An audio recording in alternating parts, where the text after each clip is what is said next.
Hi everyone, and welcome to this Thursday's Hangout. My name is Elene Marsden, and every week for the last couple of months I've been holding regular Hangout shows, sharing skills and tips with viewers. Now today is the second in a series of 3 Hangouts all about email marketing. So without further ado, I am going to run the presentation and check on to see if there are any questions that might arise from this presentation. So without further ado, let me just go and share my screen with you and we'll take a look at the slides. So first of all, what are the steps to be successful with your email marketing? Well, if you remember last time we talked about the fact that you do need a database somewhere to store all those emails, and also you need to be able to segment your lists. So today what we're going to look at all of the different options with regards to what's out there. There are so many providers, there's just so many email service providers, and they should all offer a similar kind of service. Now, the one that I use, and the one that obviously I'll be demonstrating and talking about, is SwiftPage. But when you're looking at choosing a provider, the kind of things I'll be talking about are the things you should be looking out for. So let's take a little look at the next slide. So any provider should give you the opportunity to be able to create templates. There should be a template editor, and there's different kinds of templates that you can create. You might want a simple plain text template, or perhaps a fancier one that looks a bit more like a newsletter, but you need an editor. You also need to look at all the reports that come in. So when you send an e-shot out to your contacts, you need to be able to know who's opened, who's clicked on links, who's particularly interested in what you've had to say. So reports are fundamental. You may also, once you get into email marketing, decide that you want to have sequences of emails, and that's where drip marketing comes in. So you can automate your messages. So you may have 6 or 7 messages that go out one after another for new customers, for example. So that's drip marketing. That's a little bit more of the next step, sequences of emails. Most people start off with their lists and sending out regular keeping in touch messages to segments. But the other thing to look out for is to make sure your email service provider enables you to do social sharing. So at the bottom of your email template, you should find an opportunity for your readers to share the content to their social media sites. And that's really valuable, so that you can virally get your message across through your readers to their networks through social media. So those are some of the key things that you should be looking out for when you're choosing an email service provider. Let's just take a look now. This is an example here of a very simple plain text, very simple email that in actual fact looks very similar to the kind of regular Outlook message that you might send somebody. But obviously the power behind sending this style of email is that when somebody opens it up, or indeed clicks on any links in there, you get that information recorded. So sometimes if I want to send out an email just to one client and I want to track if they've opened it, I'll send one of these quick trackable messages out, because the results are so much more reliable than using a red receipt if you send it via Outlook. So that's a simple plain text message that you can create in your templates. The other one I'm going to show you, the next one I'm going to show you, is one that is a little bit fancier. It involves images, it's center aligned, And of course what I've got in there is lots and lots of images. You can't see the whole thing because this is a PowerPoint slide, but plenty of links. Calls to action are important too, and we'll have a look at that on the next slide. Now, this is where I want to show you about the anatomy of a good e-shot. So I'm just going to see if I can just zoom in a little bit so that you can see all the details of this. Let's just see. So first of all, at the very, very top, what you want to be able to see is who the email is coming from. And that's a decision that you need to take, because if emails are going out from an info address, it's not very personalized. It's much better if you've got somebody in your office that can handle all the messages and it can come from their personal business email address. So mine is Elene at Better Act Now. So that's important. So that's right at the very top.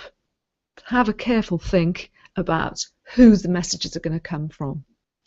Then the subject line, and we're going to do a whole piece of work on the importance of subject lines in another one of these Hangouts. So then as we go through, and this is a bit cluttered, this slide, because it's in two halves. So on the left hand side you can see the first part of the email, and on the right hand side is the lower part of the email, because I couldn't squeeze it all on one slide. But what you'll notice is that there are plenty of links here, absolutely lots of links, and each of those hyperlinks will take my reader to a place where there's more information.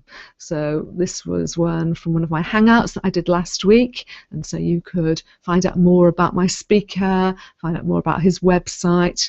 The images are all clickable as well, so if you were to click on the referral marketing image, that would take you to YouTube.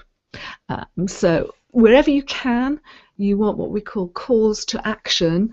And actually, to be fair, I probably should have had two calls to action: a strong button at the top, above the fold as they call it, and actually one underneath, so that some people will skim the email, and if it's not obvious what they need to do at the very top, they may not carry on reading.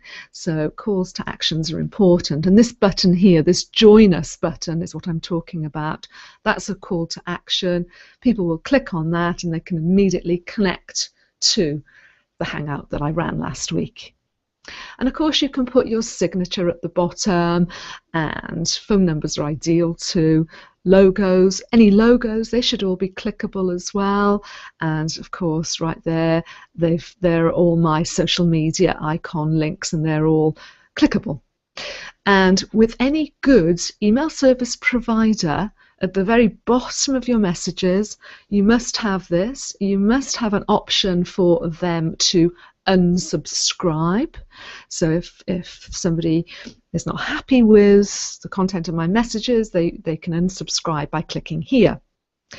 You've also got an option at the footer here where somebody can forward that message onto a friend. So some people may want to do that. I have to admit that's not something that I found a lot of people do, in fact do. They're more likely to, if they value the content, use the social media icons at the bottom and share in that way. So that's the anatomy, if you like, of an e-shot and what should be included. Now here you can see is a page from my email service provider showing the reports that I get. So as soon as that e-shot is sent, I can take a look at the results. I can take a look and see how many people have opened and how many people have clicked on links and how many people have clicked lots of times. That's a graphical representation of the results there. And at the top you can see that that was a really good open rate, 42.5%. Industry standard open rates vary, but on average it's about 18%. But those particular people that I send this e-shot to were a segment. They were people who had interacted in the past with my emails about Hangouts. So I didn't just send it to my entire database. I selected a group of people, if you like, to send that to.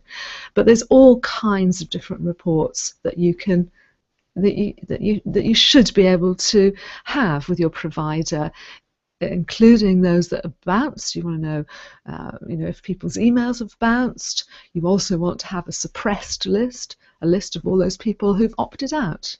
Because what I will do with that, I'll manage all of those. I'll take them out of my groups so that they don't affect my open rates. Because if you've got lots of those email addresses in the e-shot that you send out, your open rates are going to be lower. So that's a screenshot of the reports that I get, and you should be looking for similar kinds of reports. So what's the number one thing that you should be doing? The number one, let me just zoom down.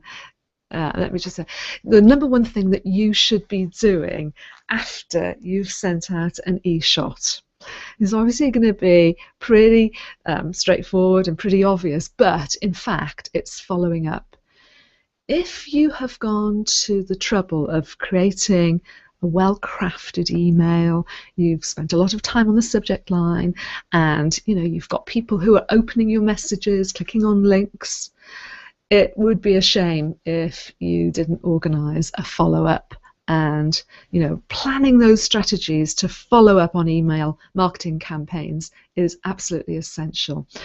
And what I will do, the provider that I use gives me a call list of the prospects or the contacts who have opened and clicked on links.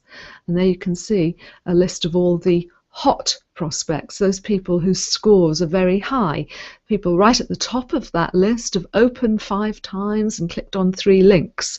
So if you want to know who you should be focusing on, first of all, these are the people that you need to make those calls to and follow up, and as soon as you can, really.